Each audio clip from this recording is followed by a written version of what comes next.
Bueno, entonces vamos, singularidades, que era el tema que estábamos viendo ayer. Recuerden, habíamos dicho que las singularidades son los puntos donde la función f de z no es analítica. Esa es una singularidad. Y que en el caso de funciones racionales era fácil darnos cuenta que dónde dónde estaban las singularidades. En los ceros del denominador, ¿sí? Entonces, por ejemplo, en esta función, que es una función racional, en menos 2 y 5i yo tengo una singularidad. Tengo dos singularidades. Ahora, las singularidades las podíamos clasificar en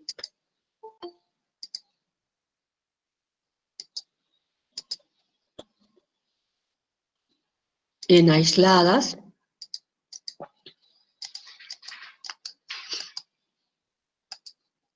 que cuando era una singularidad aislada, era cuando alrededor de la singularidad, o sea, en el entorno reducido de z sub 0, no encontraba otra singularidad. Recuerden que en z sub 0, la singularidad, la función no es analítica, pero en un entorno de z sub 0, sí es analítica la función. Bueno, en ese entorno reducido de z sub 0, la función no tiene otra singularidad. Entonces ahí hablamos de singularidad aislada. ¿Y cuándo es no aislada? Cuando en ese entorno reducido de z sub 0 hay otras singularidades. Entonces la singularidad es no aislada. Ahora, ¿cuáles son los tipos o cómo las podemos clasificar a las singularidades? Las vamos a clasificar en singularidades evitables, polares o esenciales. Una vez que nosotros encontramos en la función la singularidad, es decir, donde la función no es analítica, tenemos que clasificarlas. ¿Y cómo las clasificamos? Evaluando el límite. El límite cuando z tiende a la singularidad de la función.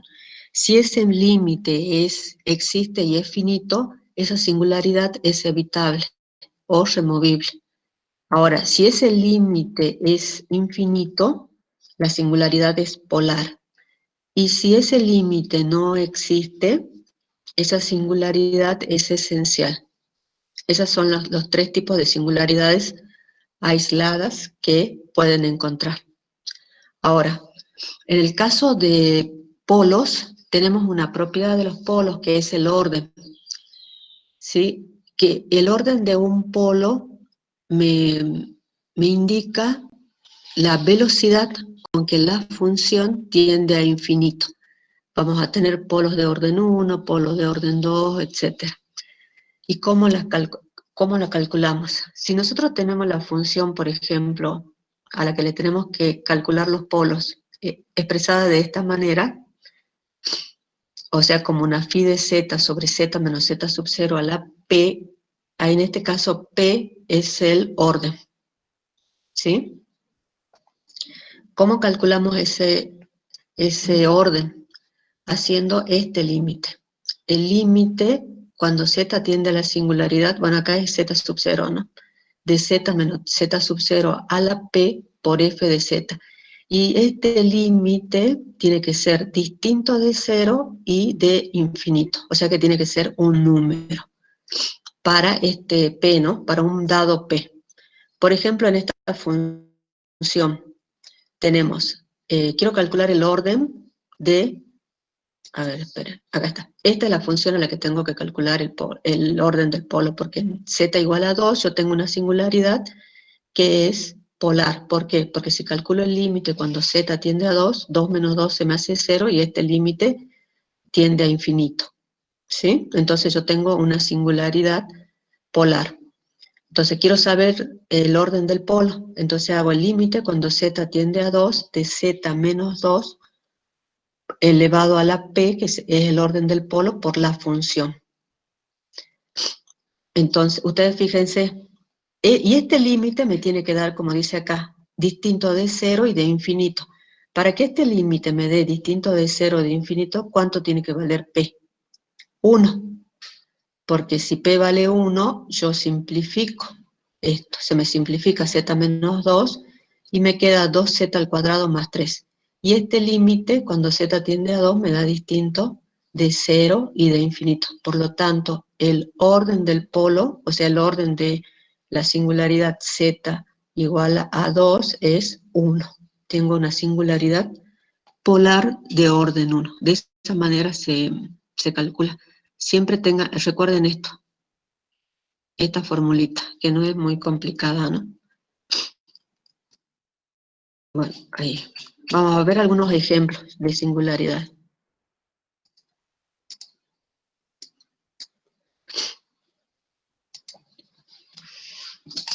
Ahora, por ejemplo, esta función.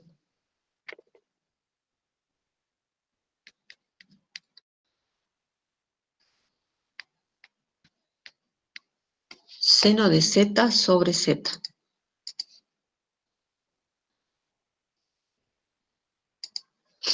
¿Dónde tengo una singularidad? Es un cociente de funciones. Dijimos que las singularidades en este tipo de funciones están en ¿dónde? En los ceros del denominador. O sea que en z sub 0 igual a 0, yo tengo una singularidad. Ahora, ¿qué es? ¿Una removible, una polar o una esencial? Para saber eso tengo que calcular el límite cuando z tiende a 0, la singularidad de el seno de z sobre z. Este límite cuando z tiende a 0 del seno de z sobre z, ¿cuánto me da? Es 1, el trigonométrico fundamental. Este límite, ¿cuánto me da? ¿No vale 1? Una No, indeterminación. yo te estoy preguntando por el seno de z sobre z cuando z tiende a infinito.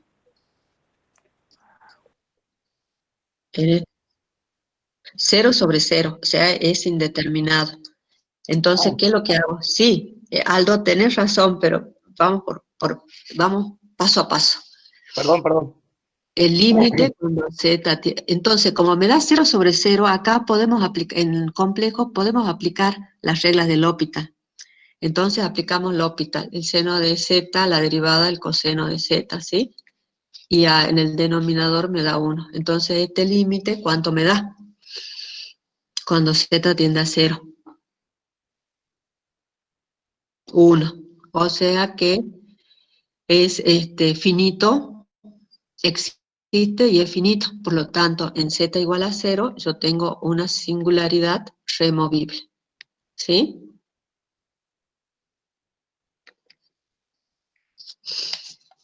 Eso, pueden aplicar las reglas del L'Hopital cuando tienen indeterminaciones.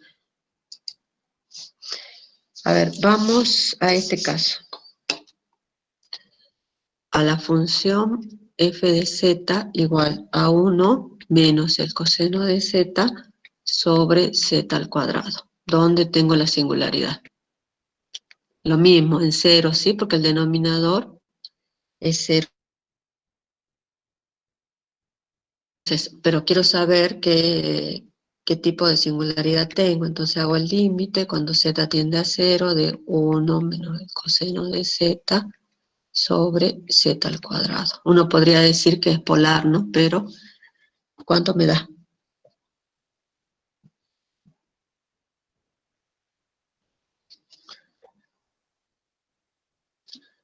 Eh, 1 menos el coseno de z en 0 sobre z al cuadrado.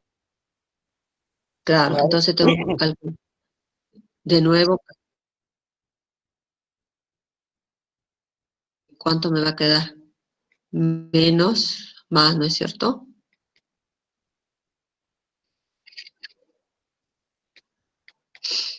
¿Cuánto me da?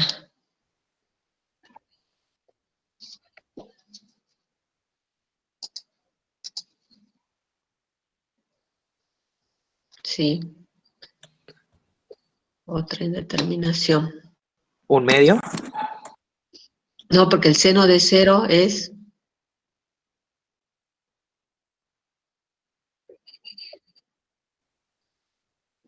Y abajo tengo 2z, o sea que tengo otra indeterminación.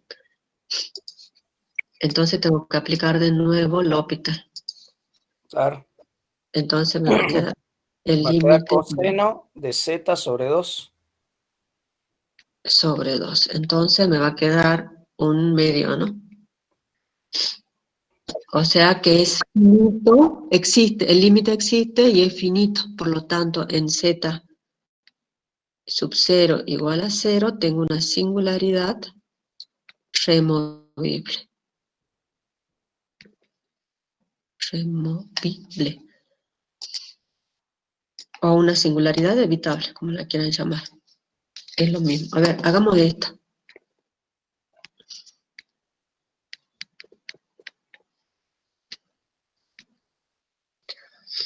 Sobre z menos 1 al cuadrado. Bueno, ¿dónde está la singularidad?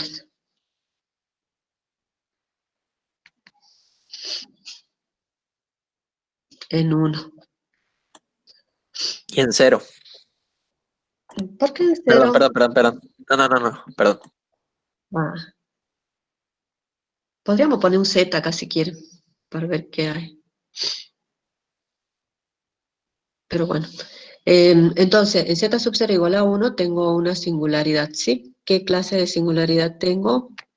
¿Quieren arriesgar algo? Tiene la apariencia de una polar.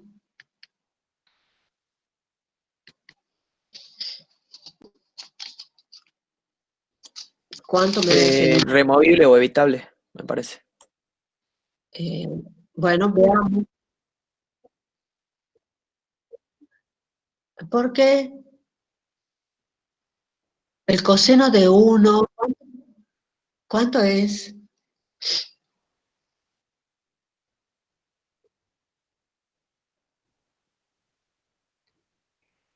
Claro, pero arriba, ¿No queda 1 sobre 0, o sea, infinito? claro, o sea, ojo acá, ¿no? Porque ahí tiene, recuerden que este es un número, estamos en los complejos, este es un número real, o sea, es 1 más 0i. El coseno de 0, bueno, acá va a coincidir, x vale 1, entonces acá coincide con el coseno de 1, no hay problema. Pero si tendrían un número complejo 1 más i, tendrían que calcularlo con la fórmula, ¿no? Al coseno de 1. Acá no hay problema, como este es un real, es el coseno de 1. Y el coseno de 1 es menor que 1, por lo tanto arriba tengo un número, abajo en el denominador sí tengo 0. Entonces un número sobre 0 tiende a infinito. O sea que en z igual a 1 yo tengo una singularidad. ¿Qué singularidad? Una polar. ¿Sí? ¿Y el orden del polo cuál sería? Para el orden del polo yo tengo que calcular este límite. El límite cuando z tiende a la singularidad de z menos la singularidad, acá voy a poner p, por la función, que es 1 menos el coseno de z sobre z menos 1 al cuadrado. Y recuerden que este límite tiene que ser distinto de 0 y de infinito. O sea que yo tengo que encontrar un valor de p que haga que este límite sea distinto de 0 y de infinito. ¿Cuánto tendría que valer para que este límite no sea 0 o infinito? 2. Bien, 2, porque si vale 2, yo puedo simplificar y me queda un número que es distinto de 0 y de infinito, ¿sí? Entonces, en z igual a 1, que es una singularidad de la función, yo tengo una singularidad polar y de orden 2, ¿sí? ¿Está? Ahora, vamos a puntos de ramificación y cortes de rama.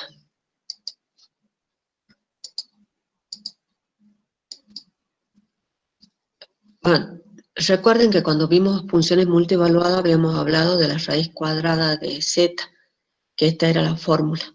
Con esto, con k igual a 0 y 1, nosotros obteníamos los dos valores de la raíz cuadrada de z. Entonces nosotros teníamos la raíz cuadrada de r con el ángulo θ sobre 2 y la raíz cuadrada de r con el ángulo θ sobre 2 más pi. Teníamos una función bivaluada que dijimos la podíamos separar en dos funciones monovaluadas, W1 y W2, con su rango de validez, que era esto, entre 0 y 2 pi θ y acá entre 0 y 2 pi. Y a estas funciones las llamábamos ramas de la función, raíz cuadrada. Teníamos una rama y otras, las dos ramas. Ahora, por ejemplo, estamos en el plano x, ¿no? Yo tengo el punto A, que es el punto Z, x más y, que va a tener módulo R y un ángulo θ sub 0. Si le aplico la raíz cuadrada a ese punto, yo obtengo W igual, IK igual a 0, ¿no es cierto?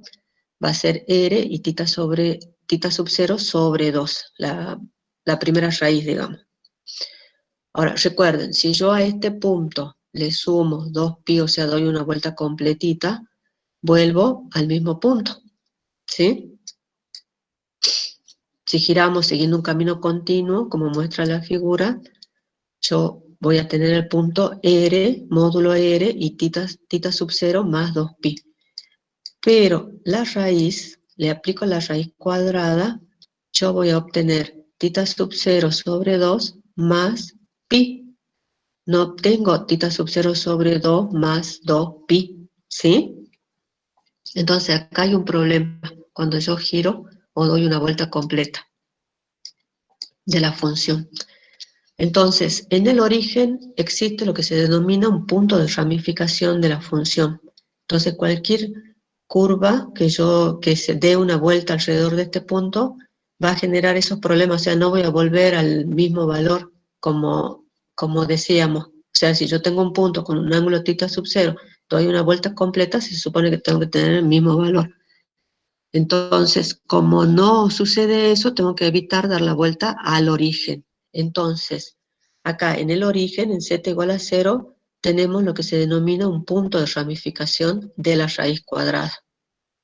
¿Sí? Eso es lo que se conoce como punto de ramificación. El logaritmo también lo tiene. Entonces, ¿y qué es lo que hacemos? Entonces, decimos que z sub 0 es un punto de ramificación de la función si el valor de f de z no regresa a su valor original cuando trazamos una curva cerrada alrededor de él. ¿Sí? Es una curva que varía de forma continua a medida que la recorremos. Pero, o sea, el 0 es el que me origina el problema, entonces lo que se hace es un corte de rama. Entonces este es mi punto de ramificación y voy a hacer un corte acá. Entonces yo voy a decir que acá, para x mayor o igual que 0, voy a hacer un corte de rama. ¿Para qué? Para evitar que se dé esa vuelta completa. ¿Sí? Entonces voy a tener una región o un dominio de analiticidad que va a ser todo esto que está en amarillo, más, ¿no? O sea, no es solamente hasta esta línea, sino todo, y acercándome lo más cercano acá a esta recta, pero sin cruzarla, ¿sí? Eso es lo que se llama corte de rama, hago un corte de rama. El corte de rama lo puedo hacer acá para los x positivos mayores que 0, o acá para los negativos, los x menores que 0. O puedo también tomar una recta y hacer un corte de rama, ¿no? Eso depende, no hay una regla fija. En general siempre se toma la parte positiva, de la semirrecta positiva del eje. Entonces, voy a tener una región lo más grande posible, ¿sí? Tal que no exista posibilidad de trazar un camino continuo y cerrado, haciendo este corte de rama. Entonces voy a tener una rama. Acá lo que yo les decía, este sería el corte de rama positivo y el corte de rama para los x menores que 0. Entonces acá, esto como es un corte que hice, yo no puedo dar la vuelta completa. Lo mismo para acá. Acá tengo desde 0 a 2pi, ¿sí? Pero acá tengo de menos pi a pi.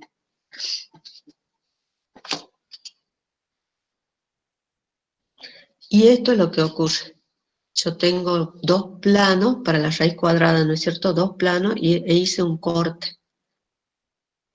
Y acá tengo el punto de ramificación, pero estos son planos que están unidos por el corte de ramificación, entonces yo doy una vuelta, por ejemplo, daría esta vuelta con la rama, con una de las ramas, la primera rama, y luego no cruzo de nuevo a este plano rojo o bordó, sino que subo al otro plano, y ese sería la segunda rama.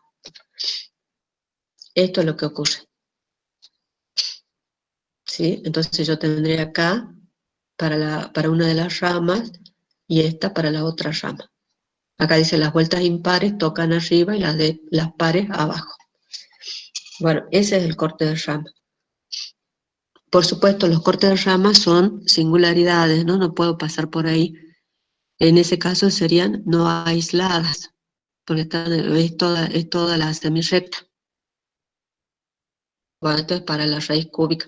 Esto está mal, ¿no? Graficado, porque se supone que esto viene así, así, y acá como que se cortó mal. Tendré, o bien, no sé por así, es así, viene así, así y así. ¿Sí? Pero son planos, todos planos, como una espiral, los planitos. No están unidos, es como si estuvieran unidos por el punto de ramificación, ¿no? Y uno va subiendo de acuerdo a la rama en la que esté. Y ahí terminamos con singularidades. Todo ese es el tema de singularidades, chicos.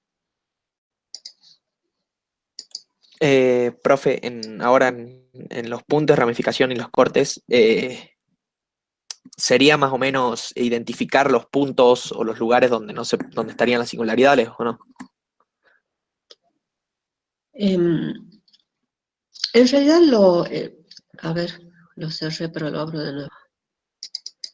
En los puntos de ramificación o los de corte, en el caso de la raíz cuadrada no hay mayores problemas porque no las utilizamos. Lo importante acá es en el caso del logaritmo, porque por ejemplo, si vos querés calcular, suponete que vos decís este es mi corte de rama para el logaritmo, y querés calcular el logaritmo de un punto que está acá abajo, ¿sí? Entonces, no hay problema, vos darías esta vuelta así, ¿sí? Así. Sí, sí. Lo que sí no podés hacer es cruzar esto. Esto no lo podés cruzar. Si está acá, lo vas a medir de acá para acá. Si está acá, lo vas a medir así, ¿sí? Siempre tratando de no pasar para acá. Por ejemplo, acá, si tomarías tu corte de rama acá, ¿sí? Tenés que medir menos pi sobre 2 y pi sobre 2. Pero si tu punto estaría, a ver, ¿cómo sería? Ay, no se me ocurre ahora uno donde estarías cruzando. Claro, o sea, si este es tu corte de rama y lo has definido entre 0 y 2 pi, si el punto está acá, vos medís así, ¿sí? De 0 a 2 pi, no vas a medir de acá para acá. A eso me refiero. Si está acá, bueno, no hay problema. Siempre evitando nada más. Eso es para el logaritmo. En el caso de la raíz cuadrada, no hay problema. Lo que sí puedes tener, por ejemplo, si tendrías f de z igual a la raíz cuadrada de z más 1, ¿sí? Nosotros decimos que el punto de ramificación es el que te provoca, perdón, el que te provoca problemas porque estás, al dar una vuelta por este punto, el punto de ramificación para la raíz cuadrada de z es este puntito, ¿sí? Porque si das una vuelta por acá, una vuelta completa, suponete que acá está tu z, no volvés al mismo punto con la raíz cuadrada. Esto es z, ¿no? Entonces, por ejemplo, para esto, para la raíz cuadrada de z más 1, el punto de ramificación sería 0. No, sería -1.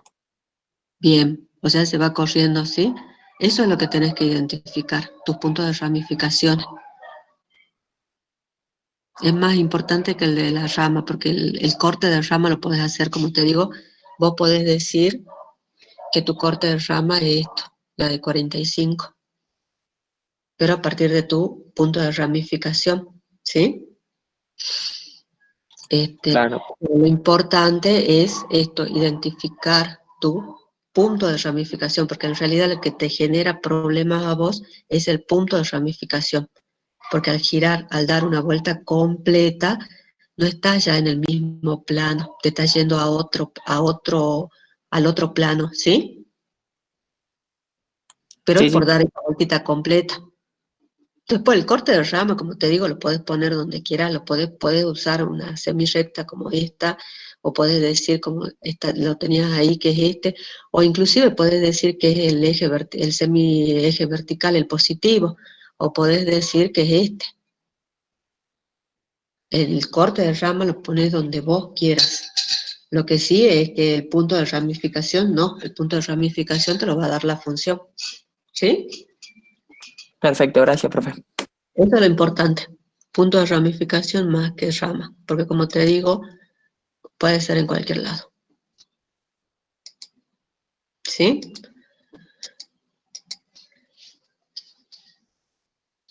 El corte, sí, tiene que pasar parte a partir del punto de ramificación. Por eso yo les decía, es como si el punto de ramificación tendría unido o uniría todos los planitos. Pero en realidad, bueno, no es que los una, ¿no? Sino que ahí justo lo abrís ahí y bueno, queda todo como todo juntito. Pero parte del punto de ramificación. Por eso cuando tienen las funciones desplazadas, digamos, se corre el punto de ramificación también. Chicos, ¿algo más? Y acá lo que sí es que el corte de rama ustedes saben que son las singularidades. Son singularidades, no pueden pasar por ahí. Eso es lo importante. Y el corte de rama me establece cómo voy a tomar yo los ángulos. Cómo voy a calcular el ángulo de un punto. Cómo, cómo lo establezco yo. O sea, de 0 a 2pi o de menos pi a pi. ¿Sí? Eso es lo que me da el corte de rama. La forma en que voy a medir los ángulos. Bueno, algo más.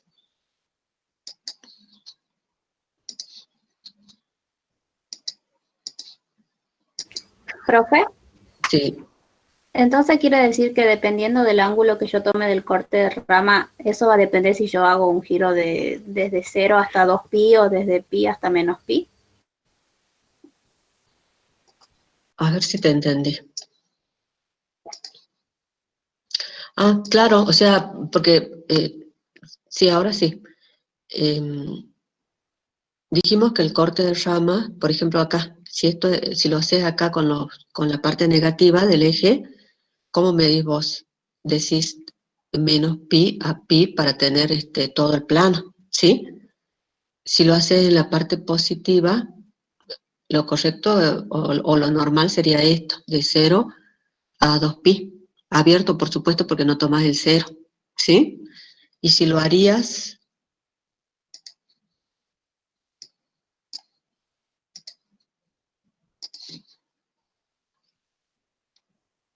por ejemplo, con este, ¿cómo medirías? Y se supone que harías así y después así, ¿sí? Que sería lo correcto, como en esta parte del negativo, que haces de acá para acá y de acá para allá. Entonces de acá harías de acá a pi sobre 2 y de acá a menos 3pi sobre 2, ¿sí? ¿Está? Sí, profe, entonces parto siempre desde cero y después, o sea, después No. vuelvo, Claro, pero ¿verdad? claro, porque tenés que abarcar todo el plano. Ah, bien, bien. Por ejemplo, si tomás así, claro, ahí, o por ejemplo y haces tu cortecito acá. Entonces, si vos tenés tu punto acá, ¿cómo calculás el ángulo? Se supone que lo vas a hacer desde acá, desde tu cero, ahí, ¿sí? Tu ángulo. Pero no vas a hacer esto, porque no podés cruzar por acá, ¿sí? Entonces el corte de rama te establece cómo vas a calcular el ángulo de los, de tu Z, ¿sí? Porque por acá tenés el corte de rama y no podés cruzar. Entonces lo tenés que hacer de acá para acá. Y después de acá para acá. Pero nunca cruzando el eje negativo. Si tu corte de rama estaría ahí. Lo mismo pasa con si lo haces para acá positivo, o si haces este negativo, o si haces esta parte positiva. El corte de rama. ¿Sí? ¿Está? Sí, sí, profe, gracias. Ahí creo que está mejor la explicación. Hace rato no encontraba un ejemplo para decirles cómo tenían que calcular. Bueno, chicos, ¿está? ¿O algo más? ¿Cuál ejemplo, Fabián?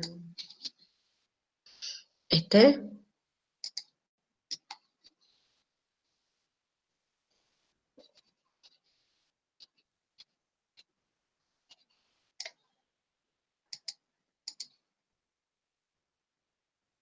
Supongo que la última parte. Sí, sí, profe, el último ejemplo que le explicó recién a mi compañera. Bueno, yo les dije, el corte de rama lo pueden establecer, porque inclusive si ven, bueno, no pueden ir a la biblioteca, pero ahí, por ejemplo, yo les puse ahí el ejemplo que el corte de rama es los X positivos, que sea esto, X mayor que cero, ¿sí? Bueno, por supuesto, y su punto de ramificación. Después pueden usar como corte de rama los X negativos, o sea, acá. Pueden usar el corte de rama los Y positivos. Pueden usar el corte de rama los Y negativos. ¿Sí? Punto de ramificación. Ahora, este corte te establece acá, por ejemplo, si yo uso positivo como los ángulos de los distintos Z en los distintos cuadrantes. De esta manera, de 0 a 2pi. Ahora, si acá, porque no tengo que cruzar esto, pero se supone que yo tengo que cubrir todo el plano. Entonces, por ejemplo, si yo tengo un punto acá, lo normal es que haga esto para calcular el ángulo, ¿sí? No voy a hacer esto. O sea, no puedo cruzar esto. Entonces, el punto que yo tengo que hacer, que esté acá, lo voy a calcular de esta manera. Entonces ahí me está estableciendo, recuerden que esto era menos pi, menor que tita y menor que pi.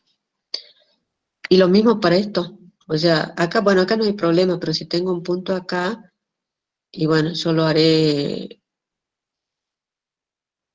tomaría acá hasta acá, ¿sí? Si tengo acá, lo mediría así, ¿sí?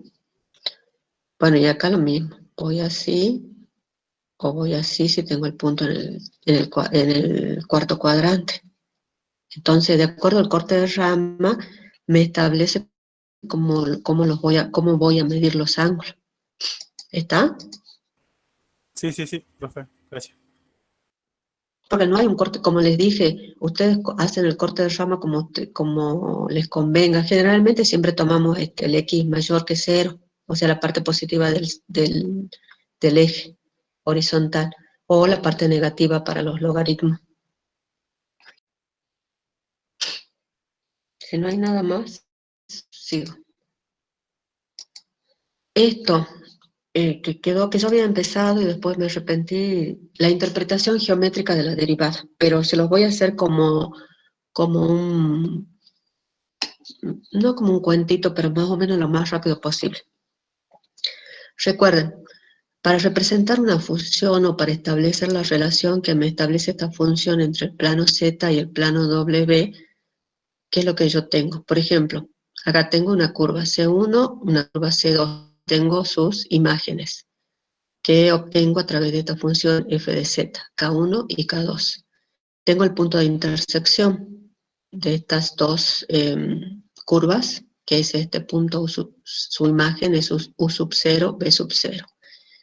Entonces lo que vamos a ver ahora es que las transformaciones a las que llamamos conforme mantienen esta magnitud, la magnitud de este ángulo y la dirección. ¿Sí? Eso es lo que vamos a ver ahora, que esa es la interpretación geométrica de la derivada, porque recuerden cómo calculamos o cómo evaluamos, sí, cómo calculamos los ángulos entre dos curvas. Tenemos que trazar sus tangentes, las tangentes en los puntos de intersección, y eso es lo que vamos a hacer. ¿Cómo obtenemos las tangentes a curvas? Vamos a ver la representación paramétrica de una curva, que eso se vio en análisis 2 con la parametrización de las curvas para integrales de línea. Entonces, en este caso, recuerdan ustedes tomaban un parámetro t y obtenían x igual a x de t y igual a y de t. Como acá estamos en el plano complejo, la representación vectorial paramétrica de una curva, gamma, es z de t igual a x de t más y de t, donde el parámetro está entre a y b, ¿sí? Tenemos esto, esta es la curva, tenemos z de a, z de b, y esto, el punto z sub 0, o sea, z de t sub 0.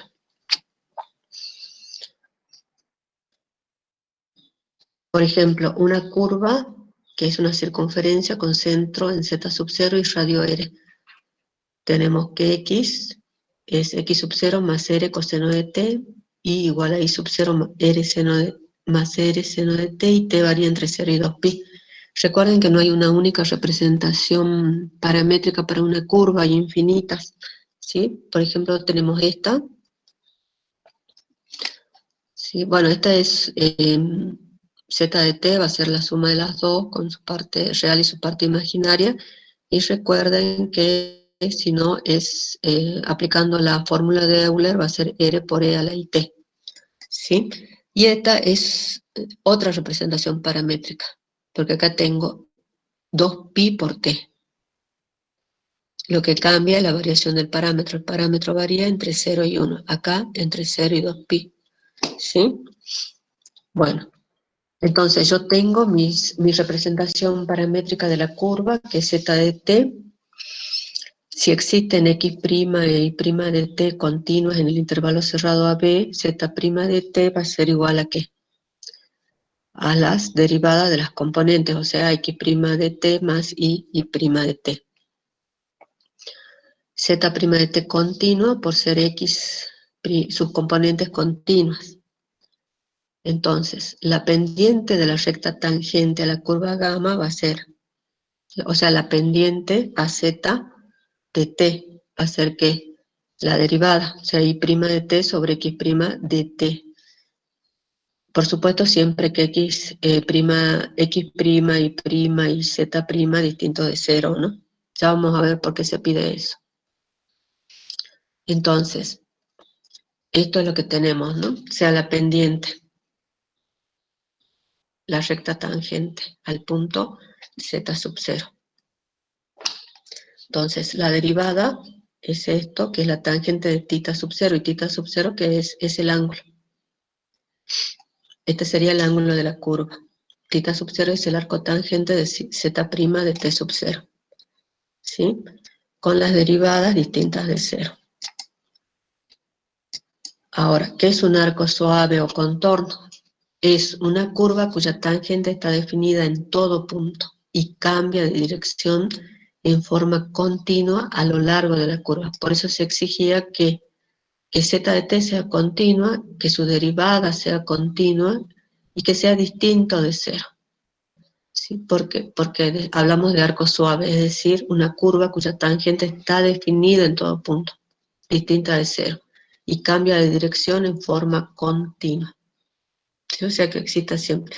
Y sin puntos múltiples. Esto, la condición 4 me está diciendo que esas curvas no se cruzan. En todo caso, si z de t1 es igual a z de t2, quiere decir que la curva es cerrada, porque t1 es igual a t2, ¿sí? Pero no se cruza. Ahora, vamos al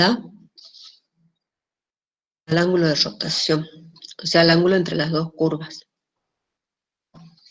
O, bueno, vamos a calcular primero el ángulo en W, en el plano V.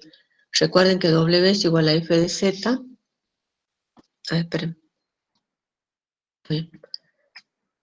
Y z igual a z de t. Entonces, W va a ser igual a f de z de t.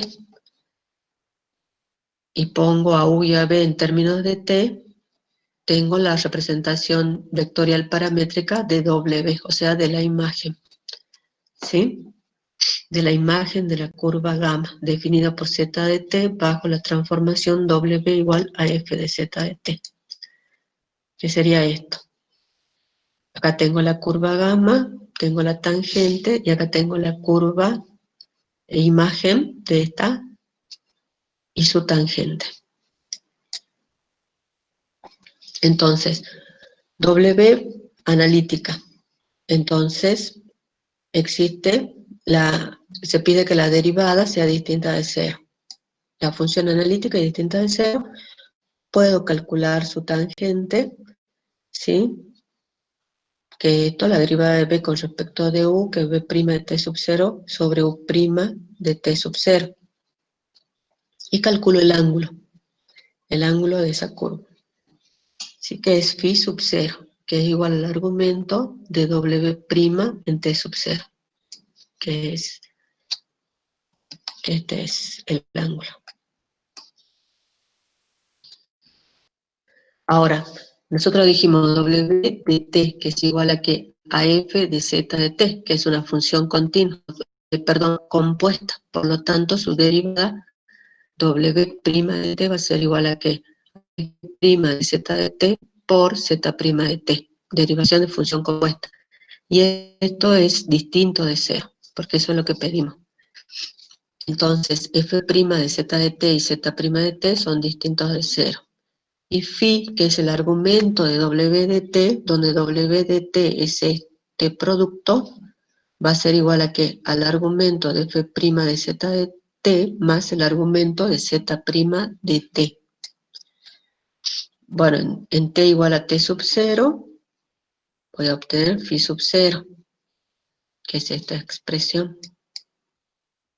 ¿Sí? Entonces, el argumento de z' de t es lo que habíamos definido antes, θ sub 0, que es el argumento de la derivada de z de t sub 0. Y al argumento de la derivada de la función en t sub 0, es lo que vamos a llamar beta sub 0.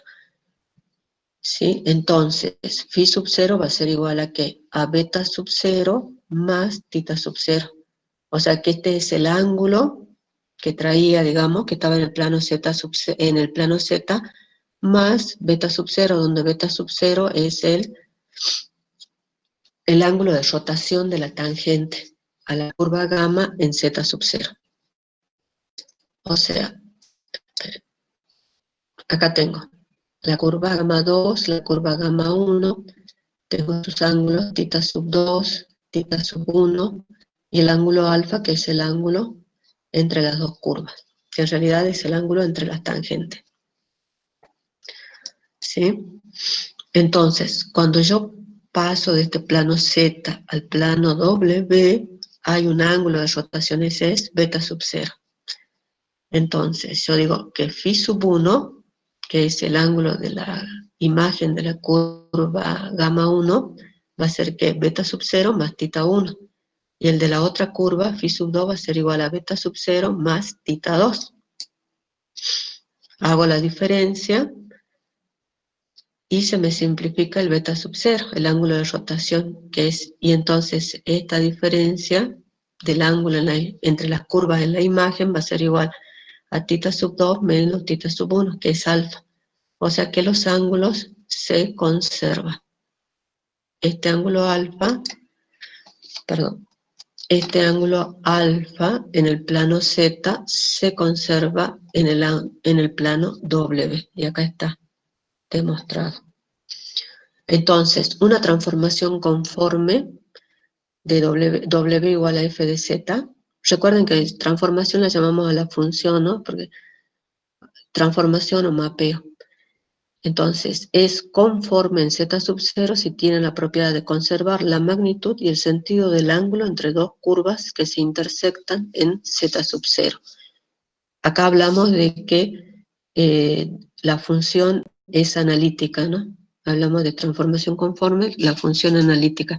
Y recuerden que habíamos exigido que las derivadas sean distintas de 0. O sea que no sean 0.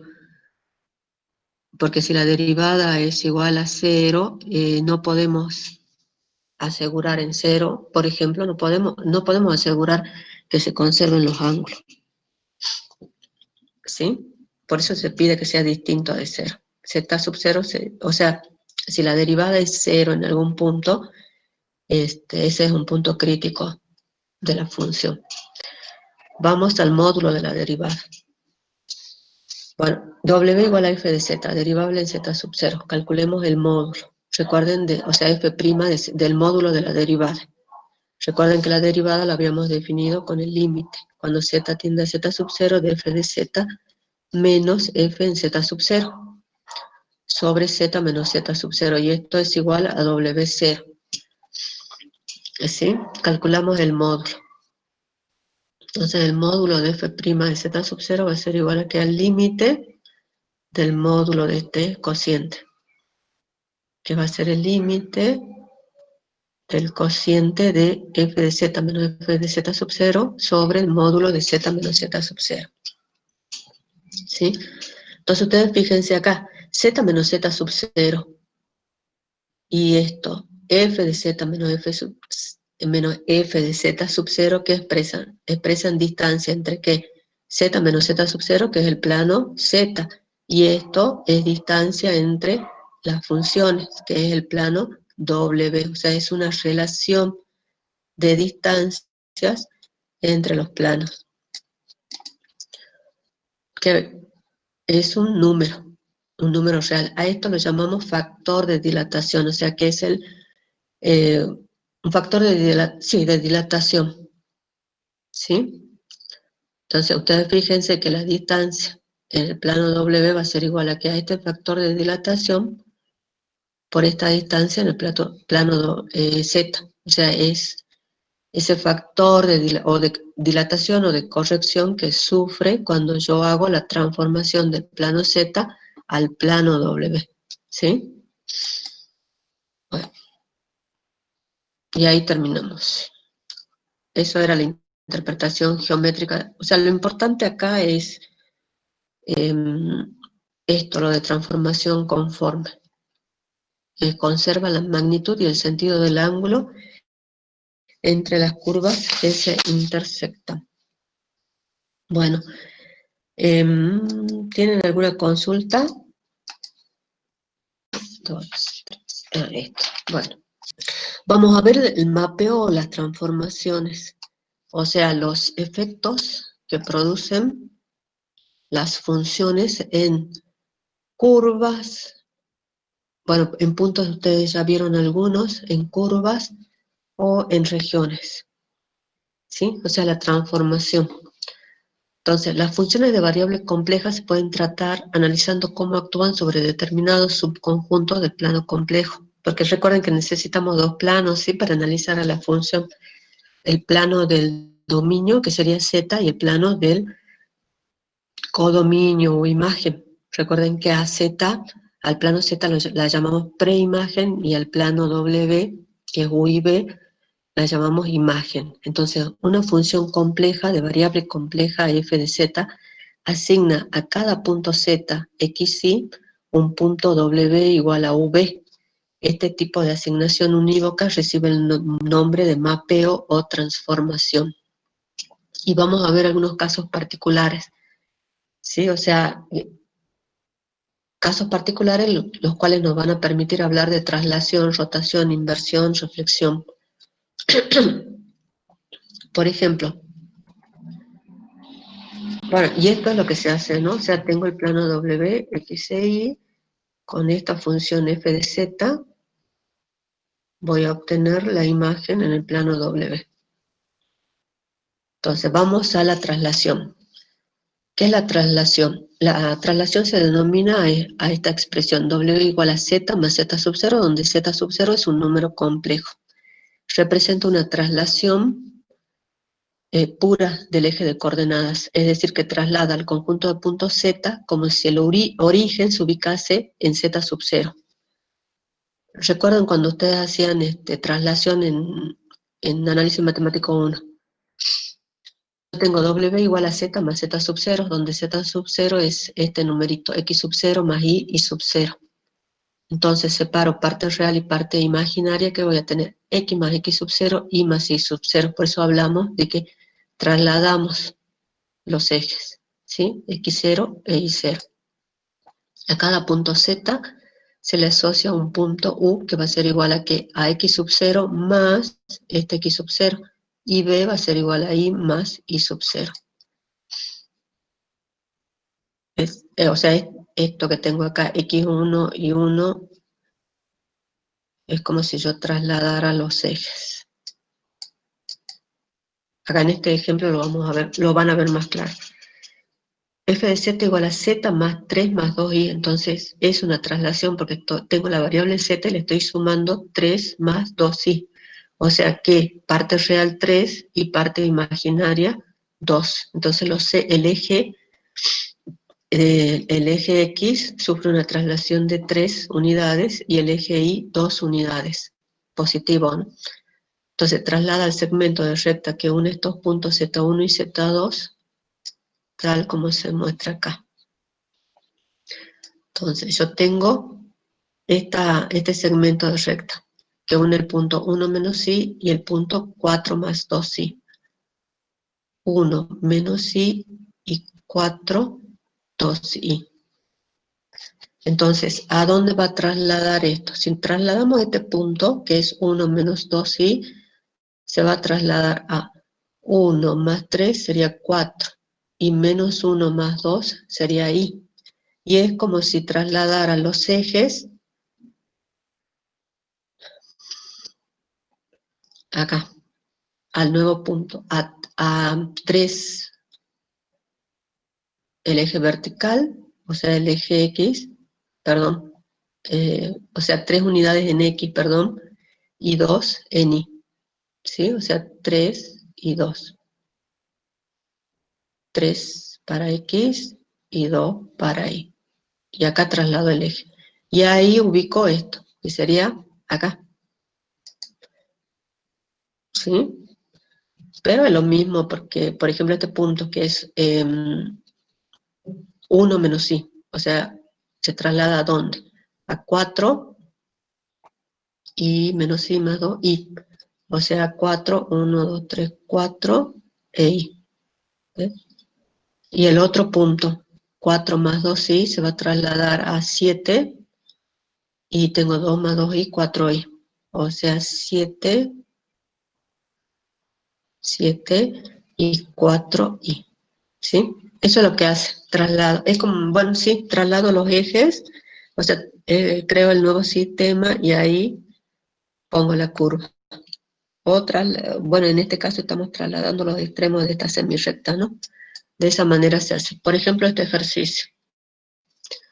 Tengo esta región y aplico esta traslación, menos 2 más i, o sea, sería menos 2 para acá, e i para arriba. Y traslado esta región. pero también podemos obtener las ecuaciones. ¿Cómo obtenemos las ecuaciones? De esta manera. ¿Cuál era mi región? La región que yo estoy tomando serían los x tal que y es menor o igual que x sobre 2 menos 1 y x mayor o igual que 1. ¿Sí? ¿Qué sería esto? Esta es la recta y igual a x sobre 2 menos 1 y esta es x igual a 1. Como me está pidiendo y menor o igual que esta recta, es esto. Y me pide x mayor que 1, o sea, esta parte. Entonces, esta es la región que quiero mapear, o sea, trasladar con esta función. ¿Sí? Bueno, entonces, ¿cómo hago? Yo tengo la función w igual a z menos 2 más i. Lo que vamos a hacer es obtener las ecuaciones de la nueva región, ¿no? Las fronteras. Entonces, recuerden, cuando hablábamos de igualdad, recuerden que nosotros estamos en el plano XY y tenía esta región. Bueno, no me acuerdo si era así, ¿no? Y voy a obtener, no sé, por acá más o menos, una nueva región. Entonces yo lo que quiero son las nuevas ecuaciones de las curvas o de las fronteras acá en este plano W. ¿Sí? Este es el plano Z. Entonces, para obtener las curvas acá, yo tengo que tener curvas U y B en términos de U y de B. O sea que partiendo de estas, yo acá tengo que obtener U y B. ¿Cómo lo hago? Hay varios caminos. Les voy a volver a copiar la función, que es Z menos 2 más I. Por ejemplo, una es despejar Z. Z va a ser igual a ¿qué? A W más 2 menos I. Entonces yo tengo que Z es que X más II.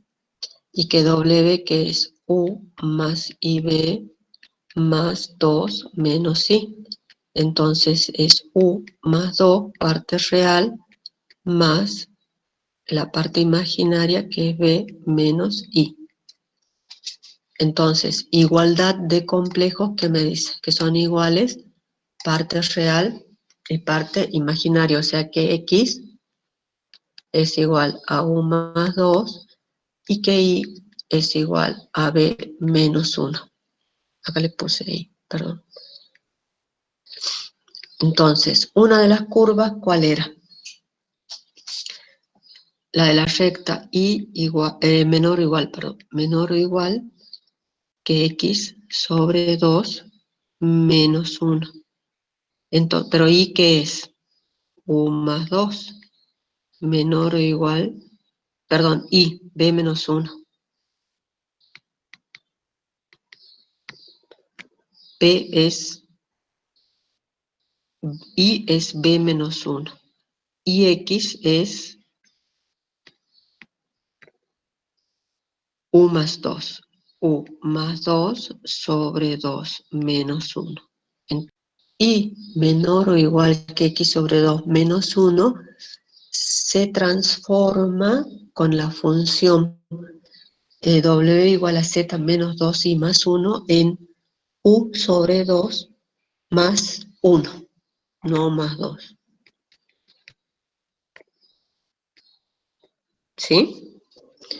Vamos a la otra curva, que era X mayor o igual que 1.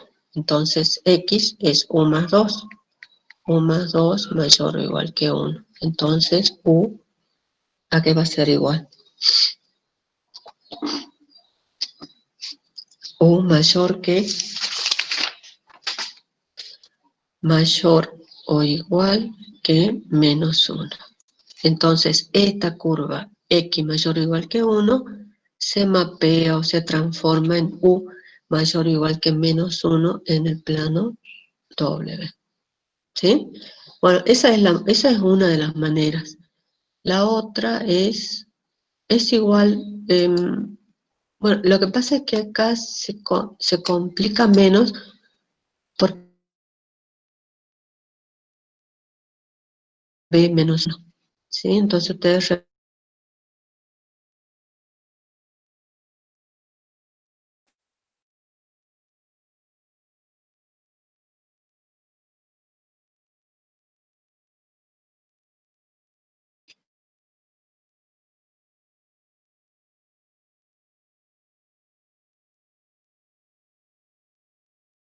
o sea, sin explicar, ¿sí?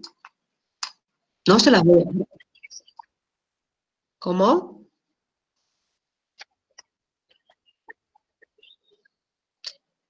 A repetir, ¿qué parte?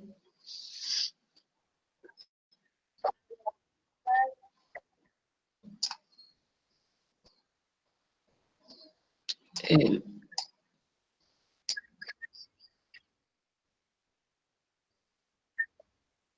claro, a eso me refería, espera. O sea, ustedes fíjense, acá tienen W igual a, esto me relaciona los dos planos, plano W y plano Z. Pero yo despejo Z acá.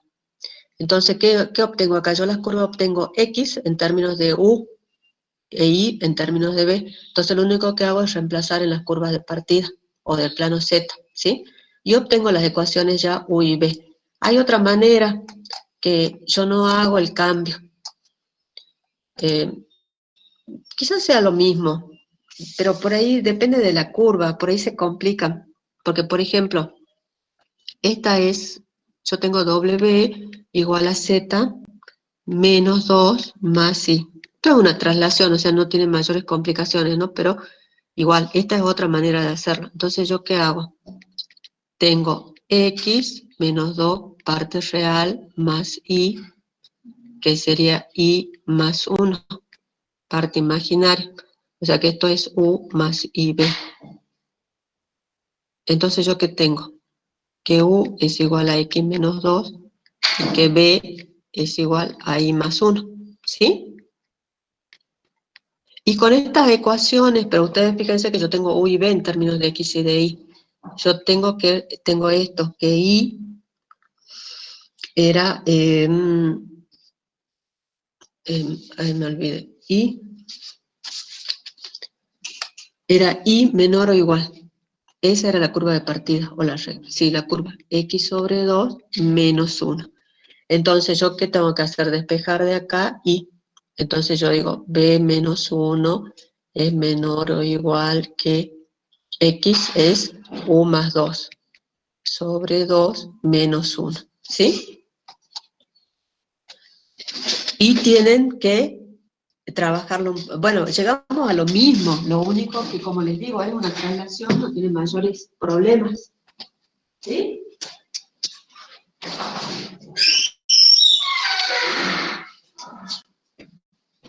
Pero esa es otra manera, o sea, yo acá obtengo las curvas, pero U en términos de X y B en términos de Y. Bueno, cuando reemplazo no tengo mayores problemas, ¿no? Pero por ahí la otra forma, despejo acá Z y cuando yo iguale ya tengo X e Y en términos de U y de B, que es lo que yo necesito para ir al otro plano, ¿sí? Le estoy dando las dos maneras para que ustedes vean cuál les conviene, cuál no, nada más. En este caso, bueno, es una traslación, no hay mayores problemas, pero se les puede problematizar quizás con otro tipo de regiones, ¿sí? Bueno, eso es en cuanto a traslación. Recuerden, trasladamos los ejes o trasladamos los puntos. Ahora, bueno, el gráfico no se los hago porque me salen, no es que me salgan horribles los gráficos, sino que no puedo hacerlos acá en esta pizarra. Vamos a la rotación.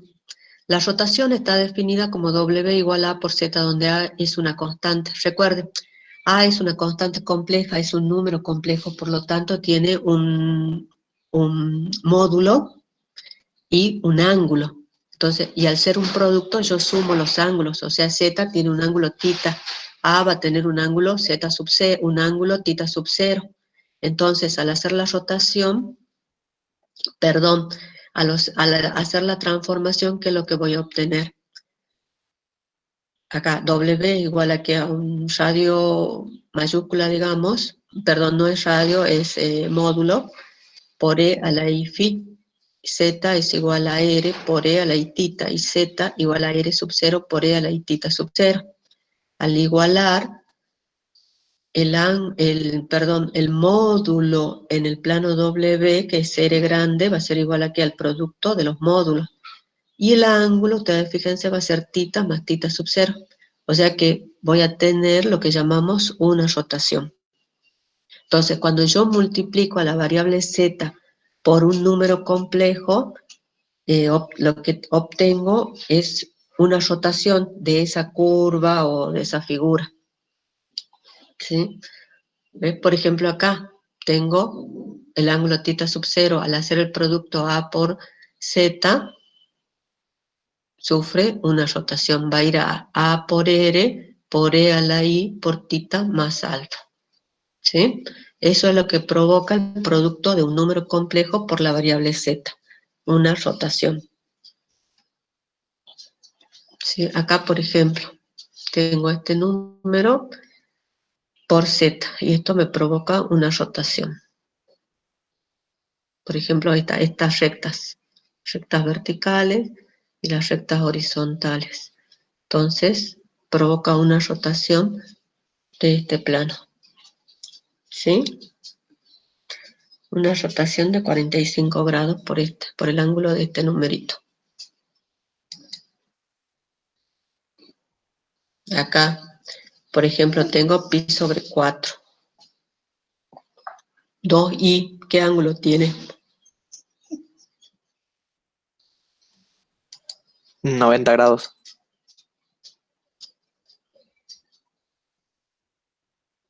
90 grados, bien.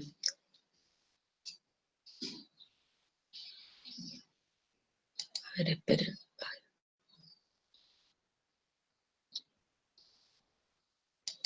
¿Sí?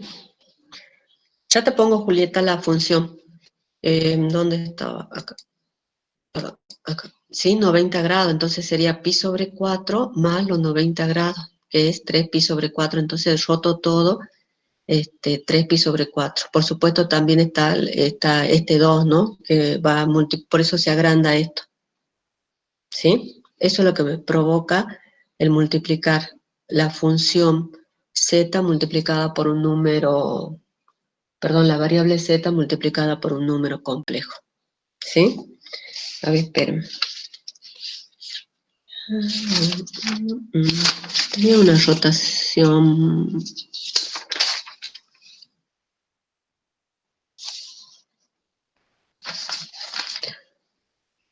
Por ejemplo, vaya.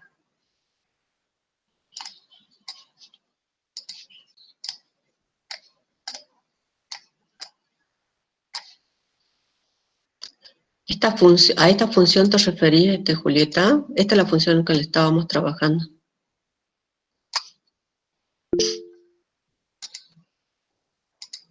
Ay, perdón.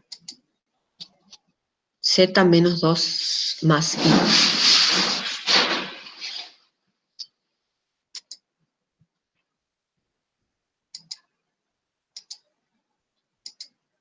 Bueno, a ver.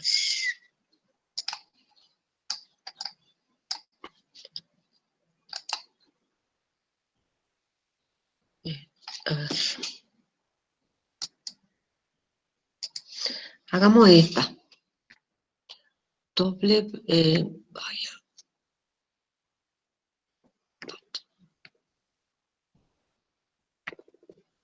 W igual a 2i por z. ¿Sí? Esto es una i. 2i por z, chicos, es una i.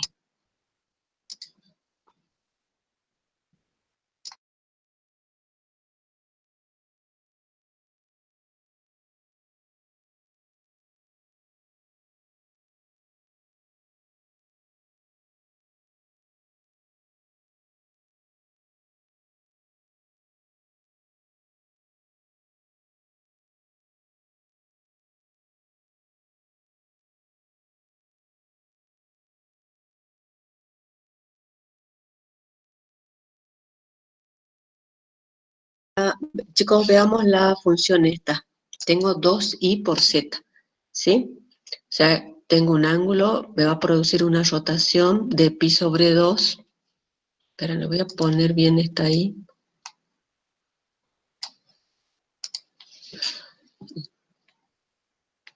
Y, ¿sí? Y mapeemos esta recta. Y igual a x. O sea que yo voy a tener en el plano z igual a perdón, esta recta, ¿sí? Entonces, ¿qué es lo que hago? Lo que podría hacer es despejar, como hicimos en el ejercicio. O sea, si despejo z, perdón, z es igual a w sobre 2i, ¿sí? Entonces, ¿qué es lo que hago? Voy a tener que hacer, acá multiplico y divido por i. O sea, recuerden z que es x más i, y esto es u más ib sobre 2i. Multiplico y divido por i, ¿sí? Para llevarlo al numerador. ¿Y qué me va a quedar? Me va a quedar esto i por i al cuadrado, me queda el menos, ¿sí? Menos u más ib por i.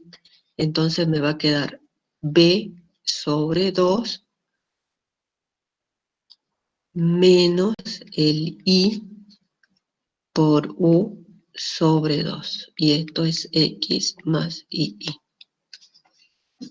sobre 2. ¿Está bien? O sea, esto me queda... Esperen.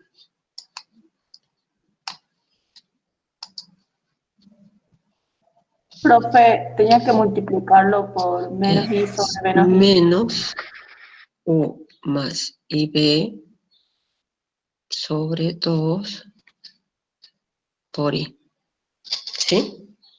Entonces me va a quedar menos u sobre 2 por i, y después menos i al cuadrado por b sobre 2. Y al cuadrado es menos, con el menos es más. B sobre 2 menos i por u sobre 2. ¿Está bien? Sí, ¿no? Entonces, ¿qué tenemos? Que x, igualdad de complejos, x es igual a b sobre 2 e y igual a menos u sobre 2. Y tengo la recta igual a x. Era la recta que estábamos mapeando.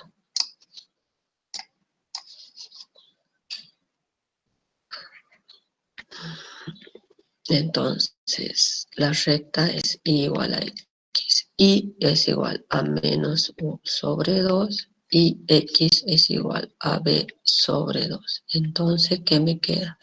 Que b es igual a menos u. ¿Sí? Entonces,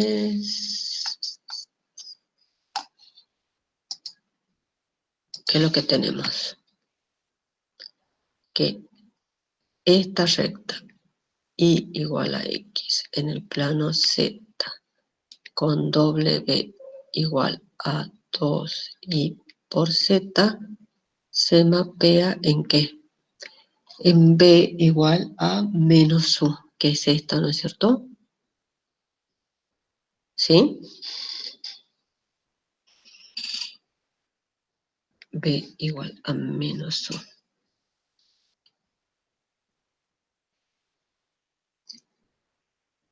¿Está bien? Una rotación de 90 grados.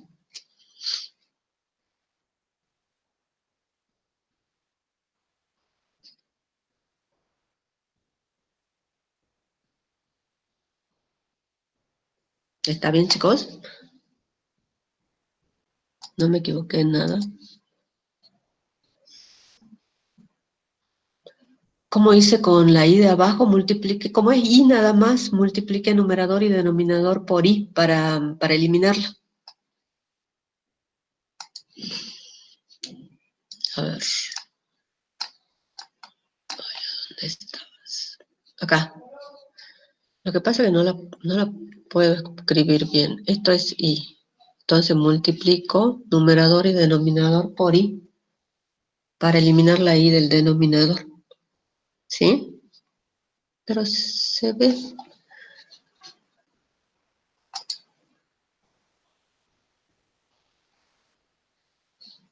Ahí.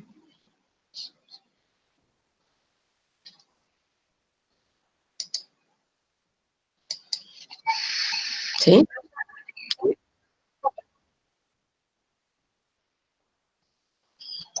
Sí. Claro, pero como tenés I nada más, por eso. Sí.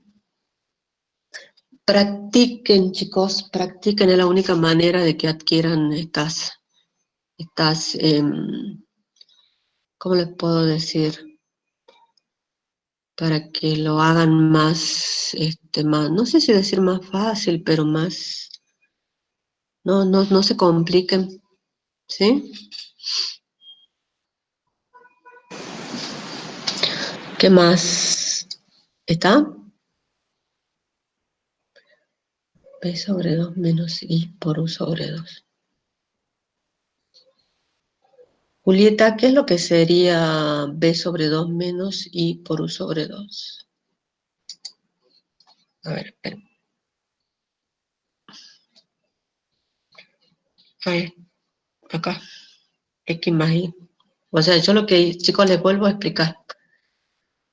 Yo tengo esta función, ¿sí? Entonces, como yo tengo que obtener la ecuación en el plano W, ¿qué hago? Despejo Z, cosa que yo ya obtenga X e Y en términos de U y de B, ¿sí?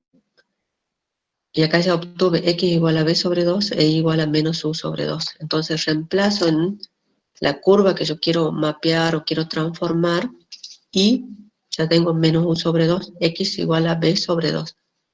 Y obtengo esto, ¿sí? Obtengo ya la ecuación B igual a menos U, eso está en el plano W. Y es esta. Y la otra manera es lo mismo, si no quieren despejar W, ustedes dicen W es igual a 2i por z. Entonces esto es 2i por x más i. Entonces esto es igual a menos 2i más i por 2x. Esto es i. ¿Sí? Entonces, ¿qué tengo? Parte real u menos 2i. Parte imaginaria b igual a 2x. Está bien, ¿no? Corríjanme si me equivoco en algo. Yo tenía la recta y igual a x. Entonces tengo que obtener la nueva ecuación en términos de u y de b. Entonces, y igual a x. Entonces de acá despejo y, que es menos u sobre 2. De acá, que es igual a x. La tengo acá. B sobre 2. Bueno, se simplifica y me queda b igual a menos u. No hay problema. Esa es la otra manera, sin tener que despejar y me ahorro de hacer el cociente, ¿sí?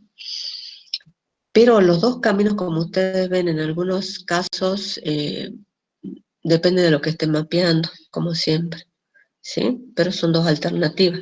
Ustedes ven cuál es la que les convenga, ¿sí? ¿Alguna otra duda?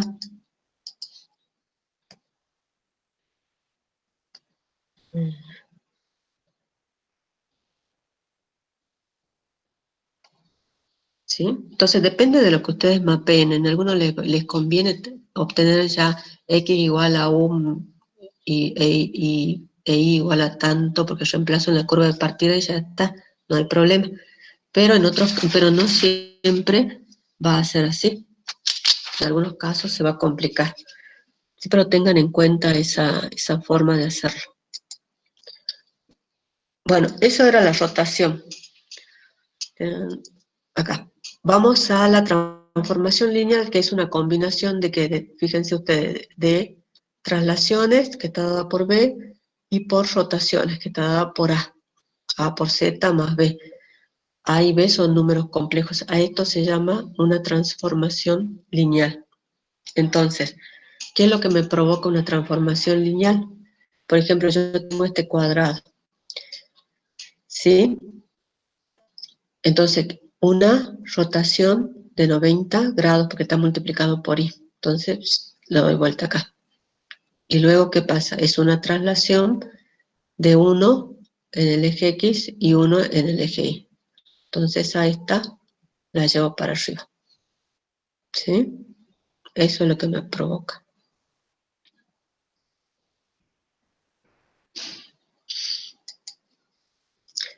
Ahora, chicos, ¿hasta acá alguna duda?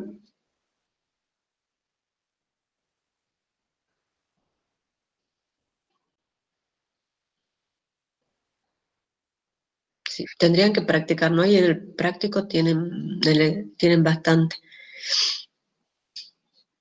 Ahora, vamos a la otra función, 1 sobre z, que se conoce como inversión. Por ejemplo, recuerden, ¿no? Yo les decía, 1 sobre z. Si la quiero llevar en términos de su parte real y su parte imaginaria, multiplico, perdón, ¿sí? Multiplico por el complejo, por el conjugado del denominador acá. ¿Y qué es lo que me va a quedar? Parte real es x sobre x al cuadrado más y al cuadrado, menos parte imaginaria es y sobre x al cuadrado más y. Entonces, ¿qué hago? U es igual a x sobre x cuadrado más y b es igual a x por x, b, perdón, es igual a menos y sobre x cuadrado más y al cuadrado. Ahora, yo estoy mapeando la recta esta, x igual a c. Entonces, acá, tengo que eliminar de estas dos ecuaciones a x y a y. ¿Cómo hago? Elevo al cuadrado y sumo. Me va a quedar u cuadrado más b cuadrado igual a 1 sobre x cuadrado más y al cuadrado. Pero 1 sobre x al cuadrado, que es igual x, dijimos que yo estoy mapeando la recta x igual a c, entonces esto es c. U sobre c es 1 sobre x cuadrado más y al cuadrado, que es esto. Entonces, ¿qué me queda? U cuadrado más b cuadrado igual a u sobre c. ¿Esto qué es? La ecuación de una circunferencia desplazada. ¿Sí? Desplazada en u. U menos 1 sobre 2c al cuadrado más b al cuadrado igual a 1 sobre 4c al cuadrado. A ver. Esta es la otra manera de realizar el mapeo. O sea, ¿esta cuál es? Yo obtengo u y b en términos de x y de y. Entonces tengo que eliminar las x y la y. Acá elevé al cuadrado b y después como tenía x igual a c, de acá puedo despejar 1 sobre x cuadrado más y al cuadrado, esto es lo que me molestaba. Entonces ya tengo toda esta ecuación.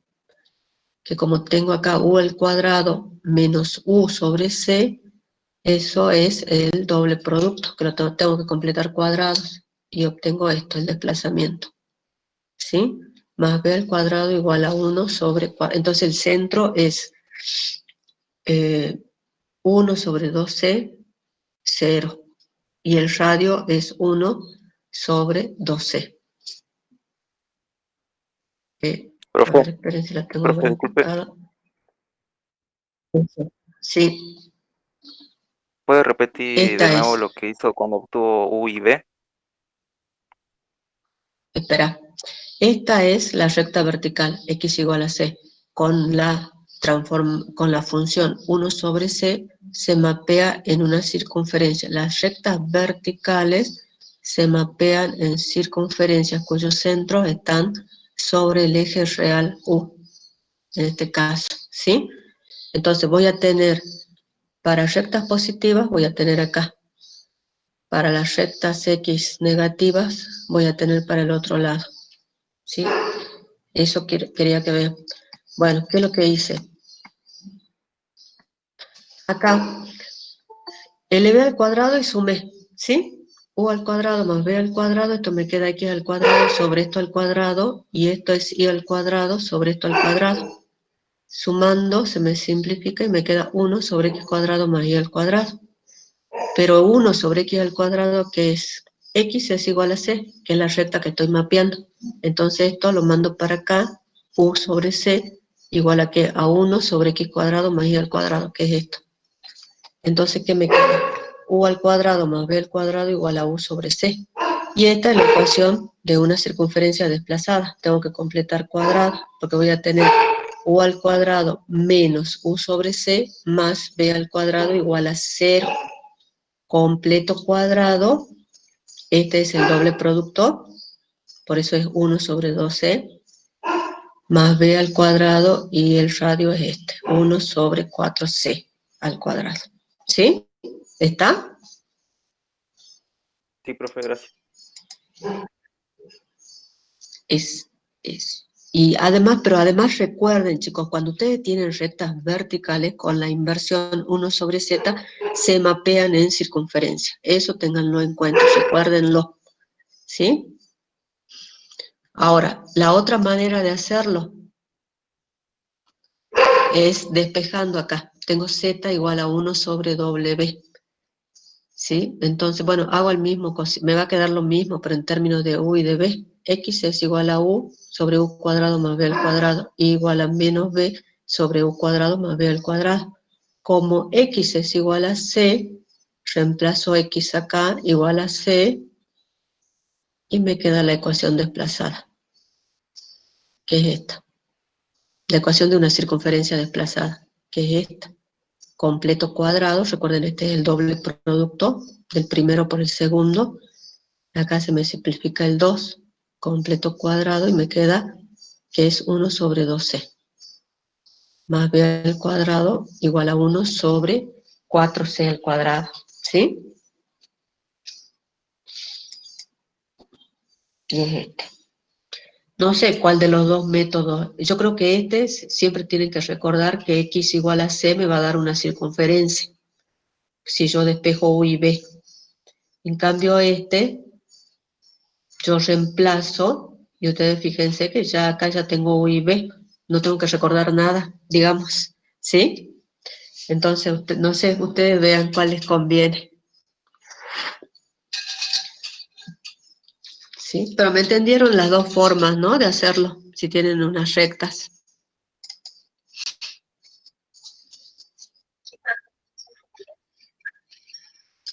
Josefina, Mica, ninguna sí se entendió, no sé, qué es lo que no entendiste.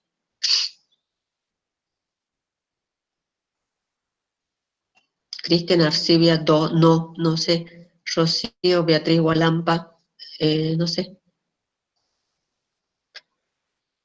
Ah. No, si no entendieron, chicos, díganme, son dos métodos, ¿no? O sea, en una despejo W para después obtener X igual en términos de U y de B, y la otra, en cambio, me queda al revés. Pero por eso yo les decía que si ustedes, yo estoy acostumbrada a hacer pero ¿qué es lo que pasa? Que yo ya sé que las X vertical, las rectas verticales, cuando yo los mapeo con 1 sobre Z, me van a dar circunferencia. Entonces, si yo tengo que obtener una circunferencia, ¿qué hago? Elevo al cuadrado y sumo. Entonces, como yo ya sé que 1 sobre C lo saco de acá, ya está. En cambio, ustedes fíjense en esta. Tengo Z igual a 1 sobre W. Trabajo con esto. Esto ya sé lo que me voy a obtener de este cociente, ¿sí? Entonces obtengo que x es igual a u sobre u cuadrado más b cuadrado, y igual a menos b sobre u cuadrado más b al cuadrado. Reemplazo en la recta, ya tengo esto. Ya directamente, ¿ves? Obtuve la ecuación y ya sé que es una circunferencia desplazada en u. Y no me tengo que acordar que si x es vertical, yo obtengo una recta. A eso me refiero, ¿sí? Entonces, no sé, ajá. Bueno, si es una recta horizontal, fíjate vos, por ejemplo, si sería I igual a C, I igual a C reemplazo esta, y B va a ser la desplazada. ¿Sí? O sea, si la recta es esta, yo obtengo esto. Si es una horizontal, obtengo una desplazada en el eje vertical. Voy a obtener por acá. ¿Sí? Positivas, negativas. No me acuerdo cuál es, si la positiva es para abajo y las negativas para arriba. Pero ¿a qué voy? Una vez que vos obtenés esto, a ver, perdón, esto reemplazás en el caso de las rectas acá. Y ya está. Ya tenés U y B. En cambio, en la anterior, perdón, yo tengo que eliminar X e Y, tengo que eliminar esto. Y esto, yo sé que me da una recta, una circunferencia. Por eso hago todo esto. Yo ya lo sé. ¿Sí? En cambio acá ya la ecuación me la da, porque esto lo paso para acá, el C lo paso para acá y me queda el desplazamiento. Me queda la circunferencia desplazada. ¿Sí? Y si no tendría una... Bueno, mañana vamos a ver... ¿Qué hora es? Mañana vamos a ver cuando tengo circunferencias y vamos a ver qué es lo que obtenemos. Pero chicos, también vayan recordando, si tengo rectas verticales, yo sé que tengo que obtener una circunferencia desplazada en U. Si tengo rectas horizontales, una circunferencia desplazada en B. ¿Sí? Eso con una inversión. Eso lo tienen que saber. Y sí. Sí, tenemos que ver los otros casos. Bueno, esta es para una recta, ¿ves? Esto es para una recta horizontal igual a D, que es esto. Para las positivas me dan abajo, para las negativas me van a dar arriba. Y este es para el caso en general cuando tengo 1 sobre Z, ¿ves? Fíjense, la unitaria se mantiene.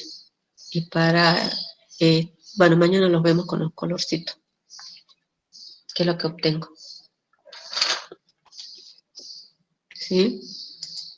Bueno, y después el exponencial y todo lo demás. Bueno. Chicos, 6:54 los libero. Mañana, bueno, mañana continuamos con esto de mapeo. ¿Sí? Pero recuerden, son dos métodos. Obtienen X en términos de U o X e Y en términos de U y de B o al revés. Yo creo que como lo hago yo, por ahí como que se complica. Pero bueno, bueno, yo lo vengo haciendo desde años, así que más o menos sé lo que me tiene que quedar. Y bueno, ¿sí? Entonces nos vemos mañana, chicos.